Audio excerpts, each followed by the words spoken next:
O título da mensagem que eu quero entregar nesta manhã é Quando Deus está do nosso lado. Quando Deus está do nosso lado. E é baseado num versículo que é muito conhecido por todos nós, que o apóstolo Paulo escreveu na carta aos Romanos, no capítulo 8, e é aqui que nós vamos ficar, 8:31, no qual o apóstolo Paulo fez uma pergunta aos crentes de Roma: se Deus é por nós, quem será contra nós? Vamos dizer todos: se Deus é por nós, quem será contra nós? Amém. Fiquem com esta pergunta: se Deus é por nós, quem será contra nós? Como já disse, este versículo encontra-se na carta que o apóstolo Paulo escreveu aos Romanos. A igreja na cidade de Roma não foi fundada pelo apóstolo Paulo. É verdade que o apóstolo Paulo fundou muitas igrejas e as outras cartas todas que têm o título de uma cidade é porque ele abriu a igreja nessa cidade, mas a carta aos Romanos não tem nada a ver que ele tivesse escrito, porque ele tivesse fundado a igreja em Roma. Mas é interessante que esta carta aos Romanos é um compêndio da teologia. Olha, fala de pecado, lei, julgamento, destino do homem, fé, obras, graça, justificação, santificação, eleição, o plano da salvação, a obra de Cristo, a obra do Espírito Santo, a esperança do cristão, a natureza e a vida da igreja, o lugar dos judeus e dos gentios nos propósitos divinos, a história do mundo, o significado e a mensagem do Antigo Testamento, os deveres do cidadão do reino e os princípios de retidão e moral cristã. Só cada um destes temas nos daria para falar vários sermões, várias pregações, mas nós não temos tempo para isto. E é interessante que no último capítulo, que é o capítulo 16, encontramos uma lista muito extensa de nomes, especialmente de servos e servas, composto por 11 mulheres e 18 homens, nada mais, nada menos. 11 mulheres e 18 homens. Da grande parte destes que são mencionados eram homens e mulheres que serviam a Deus no ministério. Isto é um pouco para dizer que aqueles que estão contra as mulheres no ministério têm que rasgar o capítulo 16 de Romanos, porque o capítulo 16 de Romanos fala de mulheres que trabalhavam ao lado de Paulo, cooperavam com ele na obra do Senhor e de alguma maneira faziam com que o reino se estendesse. Eu não vou discutir, é o ministério em si, mas a função tinham, trabalhavam na obra do Senhor. Não é claro o ministério, mas é clara a função. Trabalhavam, ou seja, no sentido de que tinham o ministério dado por Deus e elas ao lado de tantos homens de Deus realizavam o seu ministério. Amém? Depois outra coisa muito interessante é que com certeza a igreja não era composta apenas por estas pessoas. Mas o que me surpreende a mim é o facto de Paulo conhecer tantas pessoas quando ele nem sequer tinha estado na igreja de Roma. Nunca pensaram nisto, não? Como é que um homem conhece tantos membros daquela igreja e ele não esteve nunca na igreja? Esteve na cidade, na prisão. Estava na prisão, mas não estava na igreja. Mas ele conhecia, sabe porquê? Porque já naquele tempo as verdadeiras igrejas cristãs, os crentes e os servos de Deus iam de um lado para o outro, ok? Eles não paravam, eles não deixavam de proclamar o Evangelho. Provavelmente até a igreja de Roma nasceu quando crentes que estavam em Jerusalém no dia de Pentecostes regressaram a Roma e trouxeram o Evangelho, trouxeram a mensagem pentecostal.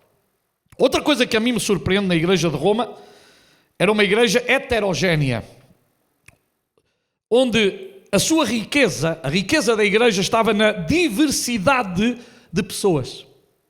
Havia judeus, não judeus, homens, mulheres, escravos, gente com posses, gente sem posses, mas todos eles formavam a igreja do Senhor, e isto era fantástico. Como uma igreja tinha ao mesmo tempo todo este tipo de pessoas e tinham um dominador comum, Jesus Cristo, o Senhor. Como hoje, nesta manhã. Eu agradeço a Deus porque aqui mesmo temos pessoas de várias nacionalidades. Isto é bom, somos uma igreja heterogénea. Somos uma igreja onde há lugar para todos, porque acima de tudo Cristo nos uniu. Cristo nos tem feito irmãos uns dos outros. E é para nós um privilégio e um prazer muito grande ter uma igreja onde estão pessoas de várias nacionalidades, onde estão pessoas de várias procedências, onde estão pessoas de vários estratos sociais, mas o dominador comum que nós temos é que Jesus Cristo é o nosso Senhor. Por isso é a coisa mais importante. E nos amamos no amor do Senhor. Isto é a coisa mais fantástica e a melhor. Voltemos ao tema. Se Deus é por nós, se Deus é por nós, se Deus é por nós, amém. Esta frase, se Deus é por nós, quem será contra nós, é uma conclusão de tudo aquilo que Paulo havia escrito até aquele momento aos irmãos em Roma. Sem dúvida, este texto é um texto que podemos considerá-lo um texto consolador para os tempos difíceis.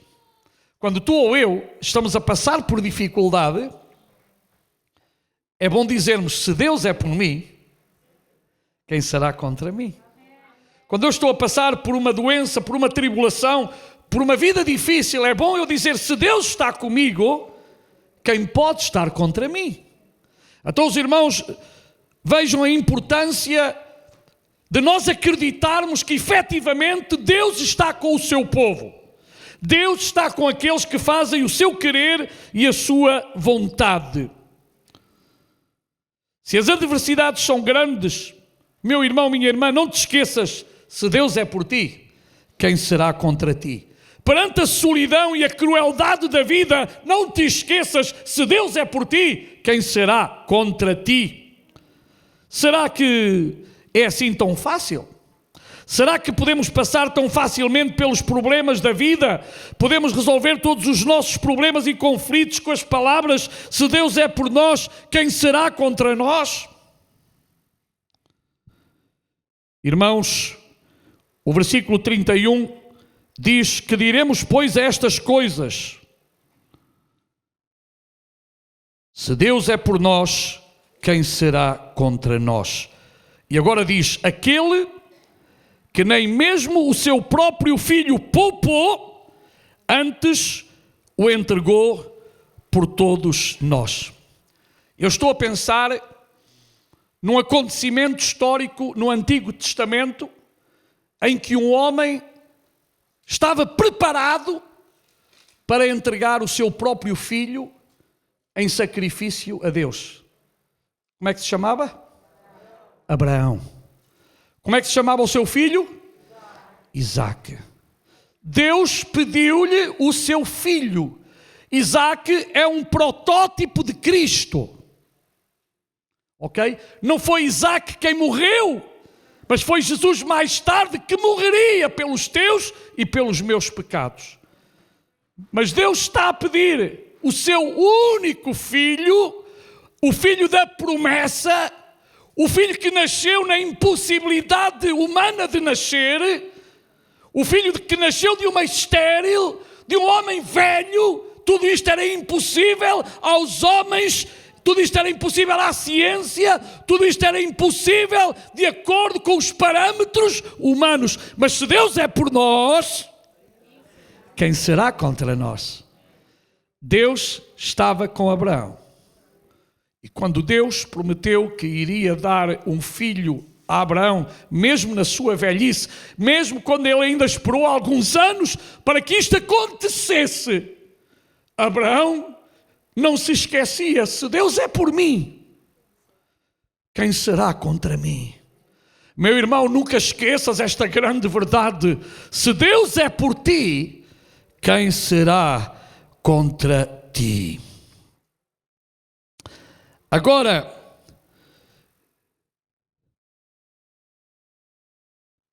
todos os versículos, e eu vou ler agora do 8, 31 a 37, como não nos dará também com ele todas as coisas? Quem intentará acusação contra os escolhidos de Deus? É Deus quem os justifica. Quem é que condena? Pois é Cristo quem morreu, ou antes quem ressuscitou dentre os mortos, o qual está à direita de Deus, também intercede por nós. Quem nos separará do amor de Cristo? A tribulação? Ou a angústia? Ou a perseguição? Ou a fome? Ou a nudez? Ou o perigo? Ou a espada? Como está escrito, por amor de ti, somos entregues à morte todo o dia. Somos reputados como ovelhas para o matadouro. E termina dizendo, mas em todas estas coisas somos, não seremos, somos mais do que vencedores. Por causa de quem? Por causa daquele que nos amou e ama. Porque Jesus continua a amar. Amém? Meus irmãos, nestes versículos que acabamos de ler, nós encontramos 7 perguntas que eu gostaria de meditar, de pensar, de considerar nesta manhã. A primeira pergunta é: que diremos, pois, a estas coisas? Diga comigo, que diremos, pois, a estas coisas? E nós pensamos, que coisas? Correto? Que coisas? Temos que pensar, que coisas? A resposta está no mesmo capítulo, no versículo 1. Vá atrás, estamos no 30, 31, vá atrás e leia o versículo 1. E Paulo, no início deste capítulo, começa falando assim: portanto, assim que, agora, nenhuma condenação há para os que estão em Cristo Jesus. Ponto final. Não, vírgula. Não tem ponto, tem vírgula. Acrescenta alguma coisa mais. Porque alguns só gostam de ler esta primeira parte. Dá para tudo. Dá para todos. Mas não, Paulo não está a dizer que dá para todos. Paulo está a colocar uma vírgula e a dizer para quem não há condenação. Não é para todos. Diz, é claro, que não andam segundo a carne, mas segundo o Espírito. Então chegamos à conclusão que não há condenação para aqueles que efetivamente são dirigidos e guiados pelo Espírito Santo. Estamos de acordo? É o que está aqui na Bíblia, não é? Ok, vamos para a frente. Como todos nós sabemos, o único que pode salvar o ser humano é Jesus. Jesus disse, eu sou o caminho, a verdade e a vida, e ninguém. E o português é muito fantástico. Eu gosto muito de certas palavras no português, não deixam dúvida nenhuma. Ninguém. E ninguém é? Ninguém. Portanto, você não acrescente lá mais nada, por favor. Se você acrescentar, você está a pecar. Você está a acrescentar à Bíblia aquilo que a Bíblia não diz. Mas o pastor Paulo Branco, mas o São João pode. A nossa irmã Maria pode. O nosso irmão Pedro pode. Mas é que a Bíblia diz que ninguém. E quando a Bíblia diz ninguém, está a dizer que só Jesus. Só Jesus. Ok? O único que pode salvar, e não só salvar, mas também absolver-nos. Absolver-nos. E absolver é tornar-nos livres. Não há coisa melhor que uma pessoa ir ao tribunal, pensar que vai levar uns quantos anos e o juiz diz, o senhor está absolvido. Não é? Fantástico para aquele que é absolvido. O senhor está absolvido. E o Senhor Jesus nos absolveu da culpa do pecado, porque Ele levou sobre o madeiro os nossos pecados. Amém? Não esqueças isto, meu irmão. Então, não é para todos, é para os que não andam segundo a carne, ou seja, os que andam de acordo com a sua vontade, o seu critério, a sua forma de viver. Ok? Então, irmãos, nós temos que pautar a nossa vida pela vontade do Senhor. É interessante que também é Paulo que menciona na carta aos Gálatas, outra grande carta, sem dúvida, e que é muito importante. Ele fala do fruto do Espírito. Vocês sabem isto, o fruto do Espírito, que certamente é a evidência em cada um de nós se andamos ou não andamos segundo o Espírito.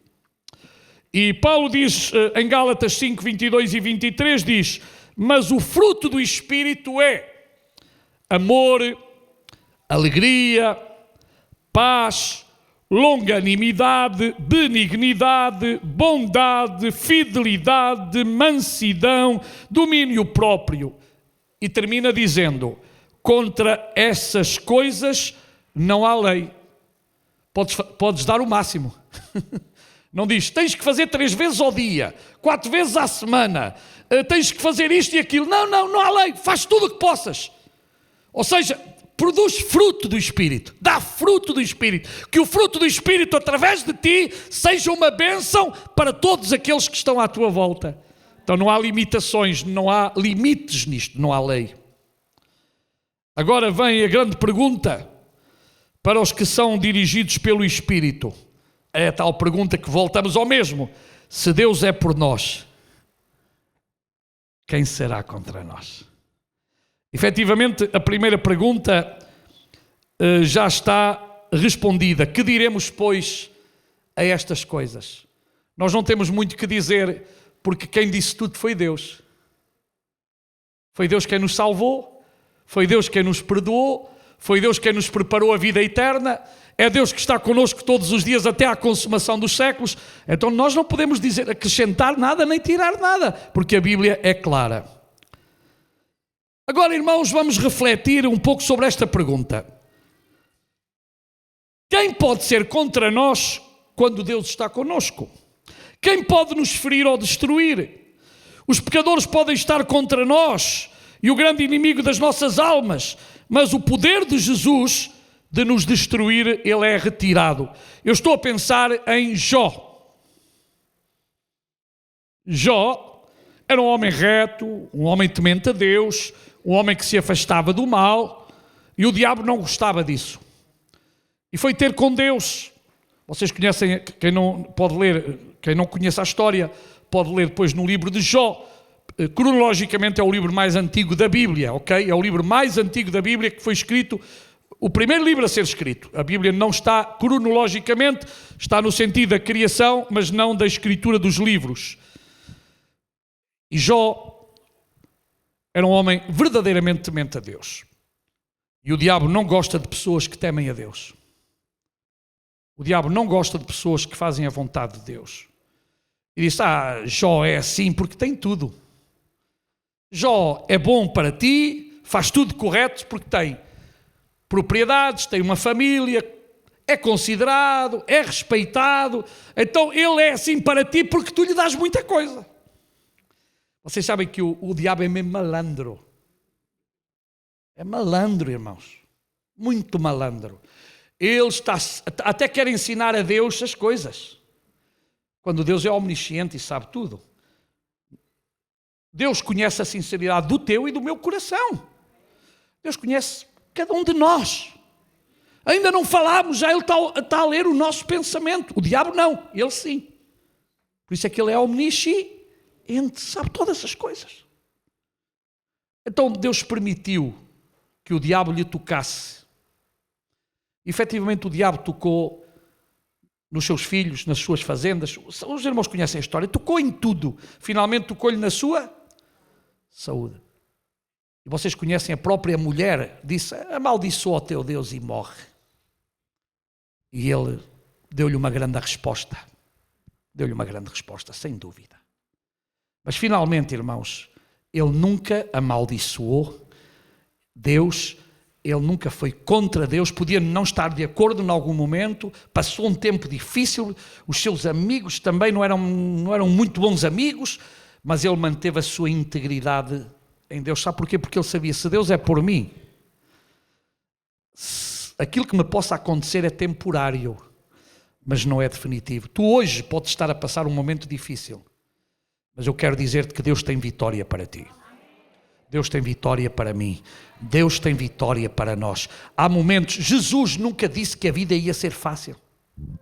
Há por aí hoje muito pregador a dizer mentiras, a dizer que se vem a Deus e tudo vai ser resolvido e tudo vai ser fantástico, até parece que já estás no paraíso. Isso é mentira, não diz isso. Diz que depois sim haverá um paraíso, mas não é aqui na terra. Mas há gente, irmãos, hoje que para ter os crentes contentitos, assim muito contentinhos, diz-lhe mentiras. Mas nós só podemos pregar a verdade de Deus. Foi o próprio Senhor Jesus quem disse, no mundo tereis aflições. Quem está aqui que nunca teve uma aflição? Levanta a mão. Ainda bem que vocês são mesmo verdadeiros. Porque se alguém tivesse levantado a mão, vocês sabem o que é que eu ia dizer? Imaginam, não é? Que estavam a mentir, e aqui não mentimos. Amém? Amém? Eu não posso mentir. Amém? Amém? Não devemos mentir. Amém? Amém? Princípio. Já tivemos. E alguns estão a ter. E alguns têm. Mas se Deus é por ti, meu irmão, minha irmã, quem será contra ti? Essa tribulação, esse problema, tem os seus dias contados. Porque Deus ainda está no controle de todas as coisas. Deus ainda tem a vitória que ganhou para nós na cruz do Calvário. Há um salmo fantástico que diz, 118:6, o Senhor está do meu lado, não temerei o que o homem me possa fazer. É fantástico, não é? O Senhor está do meu lado, não temerei o que o homem me possa fazer. Esta era a esperança do salmista e também deve ser a nossa esperança. Quantos homens fizeram afirmações, fizeram coisas terríveis no nosso mundo, na nossa sociedade, já morreram.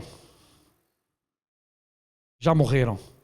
Deus continua sentado no trono. Amém? Deus está sobre o trono, dominando todas as coisas. Na proposição que apresenta neste versículo, Paulo passa a ilustrar por várias especificações que continuam até ao final do capítulo. Neste texto vemos que Deus não nos prometeu estarmos sem inimigos. Todo pelo contrário. A única diferença é se Deus está contigo ou não está. Tens inimigos, vais ter. Tens dificuldades, tens e vais ter. A pergunta é, está Deus contigo? Estás tu com Deus? Esta é que é a resposta que tu deves dar. Deus está comigo? Deus está contigo? Se Deus está contigo, se Deus está comigo, nós temos a vitória. Amém? Isto é que é o importante. Estou a pensar no faraó do Egito,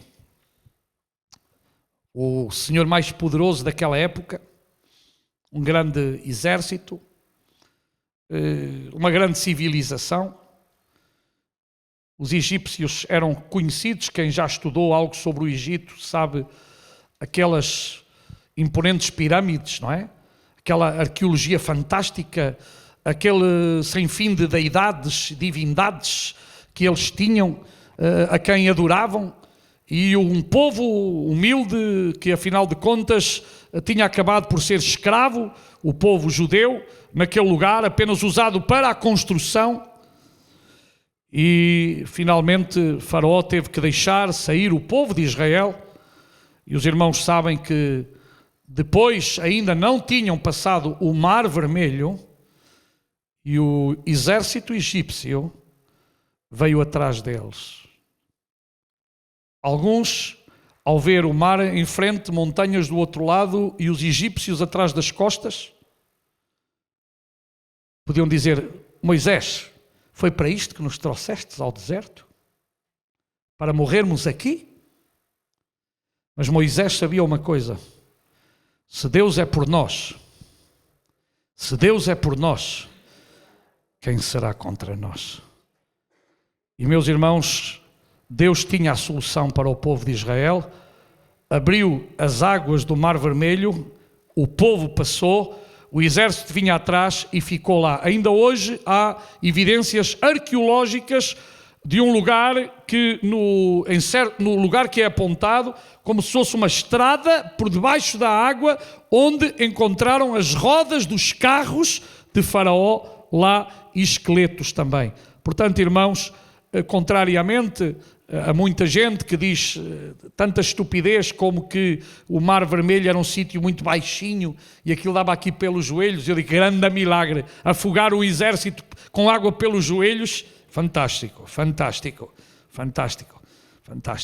Então foi milagre de uma forma ou foi milagre da outra? Louvado seja o nome do Senhor. Estou a pensar no Golias, e há tantos Golias na nossa vida às vezes. Os irmãos nunca tiveram um Golias na vossa vida? Todos temos Golias gigantes. Gigantes porque quando nós não conseguimos vencer, são gigantes. Para os outros podem não ser, para nós são os nossos gigantes. Mas Golias era verdade, era um gigante mesmo. E temos um Davi que era um jovenzito, franzino, perante um gigante daqueles, vestido a pastor de ovelhas.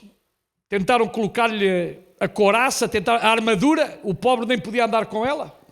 Ainda estavam a ver se havia uma talha mais pequenina, não é? Que pesasse menos.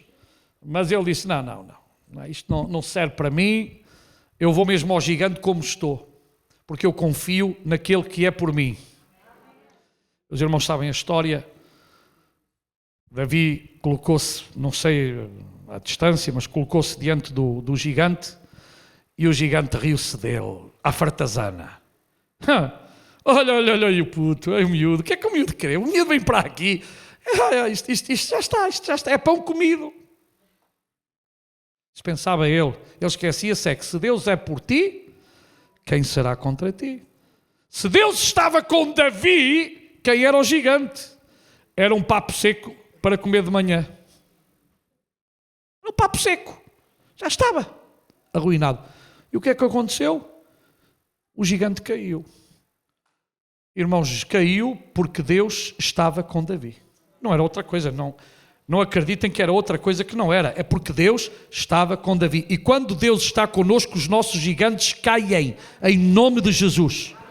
Todos os irmãos têm tido situações na vida que vocês próprios disseram, eu não consigo sair desta, é impossível, não sei o que fazer, mas logo mais Deus tem a resposta, Deus opera e o milagre acontece, porque o nosso Deus continua a ser o Deus dos milagres, o Deus dos impossíveis, aquele que tem todo o poder no céu e na terra.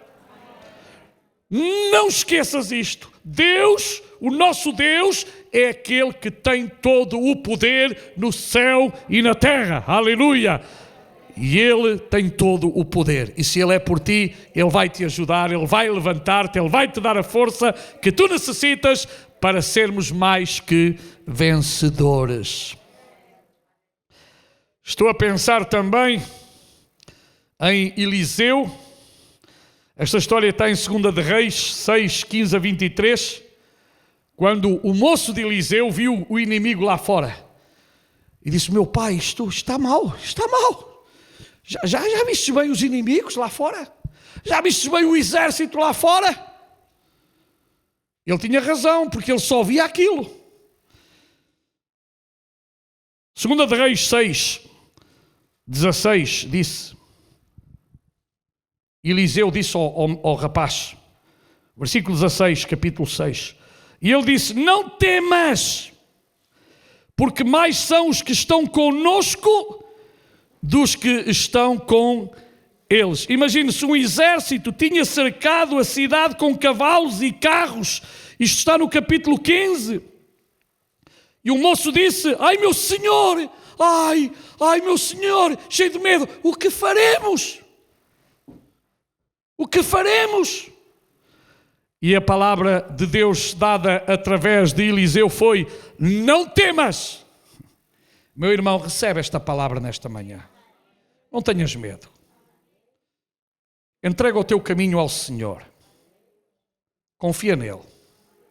E Ele tudo fará. Não temas, porque mais são os que estão conosco dos que estão com eles. E agora veja a atitude do profeta Elias, do Eliseu. Não foi, tu és um carnal, tu não entendes nada, tu não tens visão nenhuma. Não, orou. Porque na oração há resposta de Deus. Na oração há resposta de Deus. Crê, meu irmão, crê, minha irmã. A oração tem que ser a resposta às tuas orações. Abre o teu coração, fala com Deus, e Ele vai ouvir a tua petição. E orou Eliseu e disse, Senhor, peço-te que lhe abras os olhos para que veja. E sabe, é daquelas coisas que a oração é respondida imediatamente. Veja lá o que está escrito. E o Senhor abriu os olhos do moço e viu. Viu aquilo que não via. Porque ele estava com os olhos da carne. E sabe, quando eu estou com os meus olhos da carne, eu só vejo problemas, eu só vejo dificuldades, eu só vejo obstáculos, eu só vejo coisas difíceis. Mas quando eu olho através dos olhos de Deus, eu vejo milagres, prodígios e maravilhas, eu vejo Deus a operar, eu vejo Deus a curar, eu vejo Deus a salvar, eu vejo Deus a transformar, eu vejo Deus a fazer coisas grandes na vida de todos aqueles que se rendem a Ele. E o Senhor abriu os olhos do moço e viu. E eis que o monte estava cheio de cavalos e carros de quê? De fogo. Aleluia! Carros de fogo à volta de Eliseu. Se Deus é por nós, quem será contra nós? Se Deus é por nós, quem será contra nós? Não esqueças. Se Deus é por nós, quem será contra nós? Aleluia! Bem, eu poderia ler muito mais e termino esta parte, este ponto com Isaías 41, 10, 14, que diz, não temas, porque eu sou contigo, não te assombres, porque eu sou o teu Deus, eu te esforço e te ajudo e te sustento com a destra da minha justiça. Aleluia! Não temas, não temas, não temas. Eu não vou dar mais exemplos, vou passar à terceira pergunta. Como não nos dará também com Ele todas as coisas? Ora, se Deus nos deu o mais importante que tinha, que é Jesus Cristo, desculpem, o que é o resto a seguir? Nada. Comparado com o maior presente que Ele já deu à humanidade e nos deu a nós. Por isso, nesta manhã, estamos aqui também para recordar a morte do Senhor, até que Ele venha para dizer a Jesus, obrigado, Jesus, porque Tu morrestes na cruz pelos meus pecados. Então, como diz, como não nos dará? Que diferença há? Tens alguma dúvida que Deus possa dar? Irmãos, poderíamos contar aqui muitas coisas. Poderíamos agora contar aqui coisas que talvez até alguns dizem, mas que coisa absurda. É absurda para ti. Mas para a pessoa que teve fé e orou ao Senhor por isso e recebeu, não é absurdo. Não é absurdo. Então como não nos dará também com Ele todas as coisas? Claro, irmãos, que a Bíblia nos ensina que nós não devemos pedir nada para nossos deleites. E nós somos ensinados, por exemplo, a orar pelo pão nosso de cada dia. Amém? Agora há aí gente que está a orar por um Rolls Royce. Eu não preciso de um Rolls Royce, eu não preciso de um Jaguar, eu não preciso de um Lamborghini. Eu não preciso disso para nada. Tendo um carro que me leva de um lado para o outro, chega, não preciso nada disso. Há gente que é maluca, quer um avião, quer não sei o quê. Isso é, olha, coisa que nem vale a pena falar disso. Todas as coisas, fala daquilo que eu preciso diariamente. E às vezes, irmãos, há situações que aparentemente para nós são tão difíceis, mas quando as levamos a Deus, Deus responde às nossas orações. Irmãos, eu gosto tanto das orações de uma criança que naquela inocência às vezes pede coisas e Deus dá mesmo, não é? E a gente até diz, mas filho, não peças isso. Não é? Porque achamos ridículo às vezes, mas a verdade é que até Deus ouve aquela oração daquela criança sincera que lhe está a pedir porque acredita que Deus tem poder para lhe dar. Irmãos, e assim devemos ser nós, ter a certeza que Deus tem poder para nos dar, mas não é para gastarmos em nossos deleites, é para ser bênção para a nossa vida, para a vida dos outros, e certamente Deus vai dar. Depois também, quem intentará acusação contra os escolhidos de Deus, versículo 33. Se Deus é quem me justifica a mim e te justifica a ti e deu-nos a nós o maior advogado, vocês já sabiam que vocês têm o melhor advogado e eu? Com todo o respeito pelos advogados que estão aqui. Mas melhor que vocês é o meu advogado chamado Espírito Santo. E ele também é advogado dos advogados. Aleluia. É o melhor advogado que nós temos, irmãos. Sabe porquê? Porque ele é o único que conhece os casos concretos, sabe tudo. Nada passa desapercebido, nada está escondido, não há letra pequenina que ele não saiba, não há nada que ele não saiba. E eu agradeço a Deus pela pessoa do Espírito Santo que vive em nós, que está em nós, que está aqui, amém? Para nos defender. E às vezes, irmãos, há tantas pessoas que são acusadas injustamente. Quem aqui já foi acusado injustamente, levanta a mão. Pelo menos há alguns, creio eu. Há algumas mãos. Isto é aqui neste mundo, mas há um que vai fazer justiça. É Deus. Tu neste mundo podes ser injustiçado, mas eu quero dizer-te que Deus um dia vai fazer justiça. Não quando tu queres, quando tu pensas, mas quando Ele quiser, a justiça vai ser feita. Então, todas as acusações perante aquele que conhece todas as coisas caem por terra. E nós já vimos, irmãos, aquelas acusações que foram feitas contra Daniel, contra Cedraque, contra Mesaque, contra Abdenego, na Babilónia. Aqueles jovens que foram acusados de não se dobrar perante uma estátua. Daniel que orava e não podia orar senão ao rei, mas Daniel continuava a orar ao seu Deus. Foram acusados injustamente, foram dizer que eles desrespeitavam o rei, coisa que era mentira. Mas Deus os livrou, aleluia, Deus os livrou daquele fogo de morrerem ali queimados e o Daniel de ser comido pelos leões. Deus os salvou, Deus os livrou, porque Deus era o seu advogado, Deus era aquele que fazia a justiça. A outra pergunta, versículo 34, quem é que condena? Ninguém poderá condenar-nos, pois Cristo nos comprou. Agora somos dele, somos de Cristo. E sabe uma coisa? Quem pagou o preço pela tua vida e pela minha vida foi Jesus Cristo. E o preço que ele pagou foi um alto preço. Foi o seu sangue. Foi o seu sangue. Se Deus não nos condena, quem é que o pode fazer? Nenhuma acusação tem valor perante o justo juiz, aquele que sabe todas as coisas, incluindo as intenções do nosso coração. Sexta pergunta: quem nos separará do amor de Cristo? Depois da maior prova e o maior preço pago por Jesus, só nós é que nos podemos separar, porque mais ninguém nos pode separar.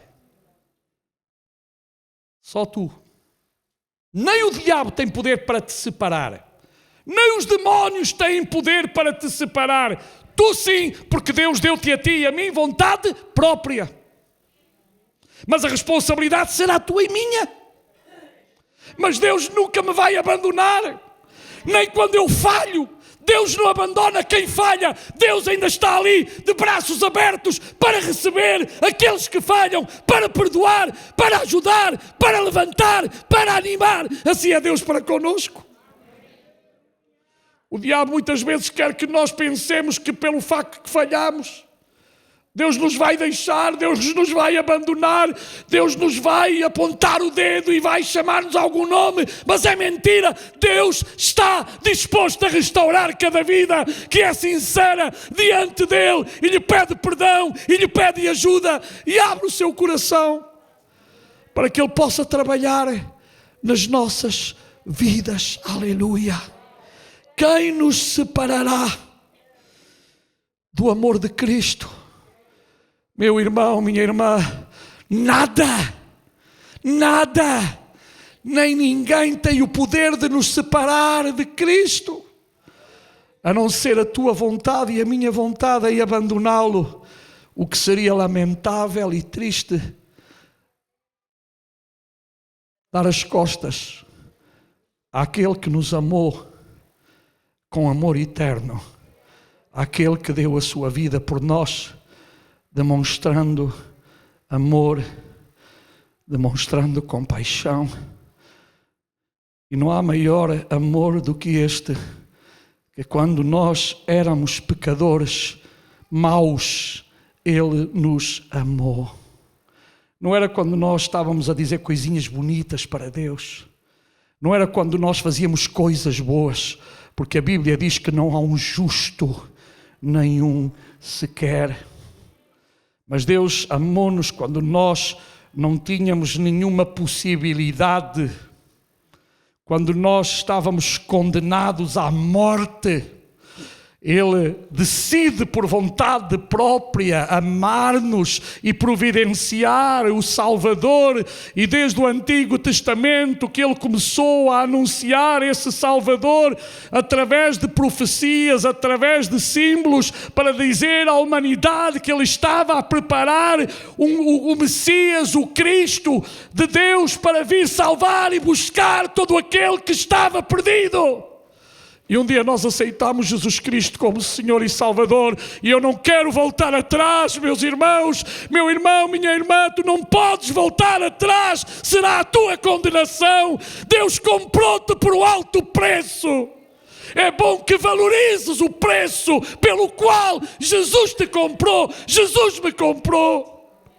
É um alto preço, demasiado para o espezinhar, para pô-lo atrás das costas. Esse preço foi o sangue vertido na cruz do Calvário, para que tu e eu sejamos salvos. Pela graça somos salvos. Isto não vem de vós, é um dom de Deus, e não vem de vós para que nenhum de vós se glorie. Mas aquele que se gloriar, gloria em conhecer-me e saber que eu sou Deus. Aleluia. Meu irmão, coloca a tua confiança em Deus. Coloca a tua vida nas mãos de Deus. Valoriza a salvação que Deus te deu através da pessoa bendita de Jesus Cristo. E agora termina. Será a tribulação, a angústia, a perseguição, a fome, a nudez, o perigo, a espada, coisas más, coisas difíceis, coisas que de alguma maneira têm levado muitos homens a afastar-se de Deus. Mas irmãos, o apóstolo Paulo, ele em 2 Coríntios, no capítulo 11, versículo 23, ele dá uma lista de coisas pelas quais ele passou e nunca abandonou o Senhor, e foi até à morte por Jesus Cristo. Ele foi até à morte por Jesus Cristo. Veja lá, ele dizia dos falsos apóstolos: são eles servos de Cristo? Estou fora de mim para falar desta forma.